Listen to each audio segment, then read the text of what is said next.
Hello, everyone, and welcome back to Bad Movie Review. Tonight, I'd like to talk to you about the 1987 classic Slave Girls from Beyond Infinity.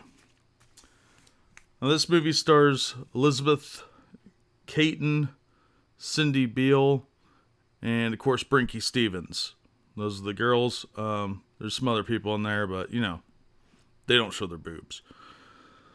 Now, this movie, the plot is two young women escaping a slave ship, only to crash land on a remote planet. There they meet Zed, a man with a Harry Potter-style headscar who owns two robots. Everything looks crazy, there's some sort of island in the middle of this planet, and it appears that they're the only people on the planet, as Zed later claims, too. But there, during dinner, they meet Rick and Shelia, played by Brinke Stevens, two survivors from another crash. How convenient. It's not long before Zed's real plans are made clear. After all, he is a big game hunter. Now, think of this movie as the most dangerous game with women in their underwear. Excuse me. And that's pretty much what it is. It's a bunch of half-naked women running around through the entire movie. And that's why I like it. It's fantastic. Now, it could be said, could be said that this is a shameless attempt to expose women in some sort of derogatory, submissive, sexual way. And I say that's crap, because this movie is basically just the most dangerous game. If you've ever seen any of the movies that are same plot line or read the book, it does follow that plot pretty well with a few sci-fi elements like the occasional spaceship, some robots, a mutant, and a couple of zombie-like inhabitants. Otherwise, not really a sci-fi movie per se. The occasional laser beam doesn't really bring it out of that man versus man sort of situation. The problem with the movie is not the acting. The acting was actually pretty good. It was better than most B movies, in my opinion. They tried really hard. The sets looked really good.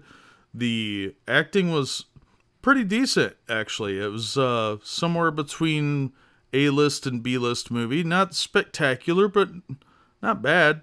I was fairly impressed with most of them. Elizabeth Kaitan did a good job, and Cindy Beal, and of course Brinke Stevens is always solid. This is yet another Brinke Stevens movie in the top 15 here. That's pretty impressive. Says something about my movie collection. But yeah, the dialogue was what really killed this movie. It was just horrible. It had a lot of 80s cliches in the way they talked, and it didn't really feel very natural. But overall, the movie isn't suffering too bad from that. It just makes it look a little bit dated. It's like, going back and watching anything from 30 years ago. But aside from that, like I said, the sets looked good. The acting wasn't bad. Overall, the costuming looked good. Even the robots looked pretty cool. They reminded me of the robots in Ice Pirates, though, which was very distracting. Overall, though, pretty solid. Even the monsters looked kind of cool. The sound effects didn't work very well either, though, because they had that artificial smacking sound when somebody got hit with something, and it was a little cheesy. Some of the laser blast scenes sounded a little cheesy. Visually, they were fine, but they had that weird kind of cartoonish sound occasionally. As far as nudity goes, there is about 4 booby scenes in this. 2 of them are Cindy Beal, and 1 for Elizabeth Kaitan, and 1 for Brinke Stevens. There's also a pseudo-implied rape scene where Zed, the implication is that he raped Shelia, played by Brinke Stevens, but it doesn't happen on screen. And there is a supposed lovemaking scene, although the guy's still wearing his pants, the Rick character, and Daria is still wearing her underwear, so it looked like that would have been a very uncomfortable sex scene. So that was kind of cheesy. I don't know if it was supposed to be funny or not. I think it kind of was intended to be funny or silly, but it came off like really bad late night skin flick softcore. That didn't really work. Although the boobs were nice, I'll give them that. There was also a couple of scenes where Zed slaps Shelia in one scene, and one scene where he slaps Taylor, which I know would get a lot of modern feminists very upset about those scenes. So trigger warning, or whatever the crybaby kids are calling it these days. Overall, it's the scenes are there to make Zed look like the monster that he is. They're not there just to show some sort of weird masculine authority or whatever nonsense they're going to put out these days and call it. The movie overall is just a newer rendition of The Most Dangerous Game, but it works. The girls are relatively smart. That they're not stupid idiots running around doing dumb stuff the entire time. Although there is the occasional thing where you're like, what? But overall, this was a solid film. It was actually a lot of fun. I didn't get bored with it. The pacing was good. The sets looked pretty good. It was obviously not a high-budget film, but for what they had, I thought they did a really good job. And considering it was 1987, some of the effects were pretty good for the time. I'll give them that. The costuming on the mutant looked really cool, I thought. The robots, like I said, looked like the robots from Ice Pirates, but otherwise they looked okay.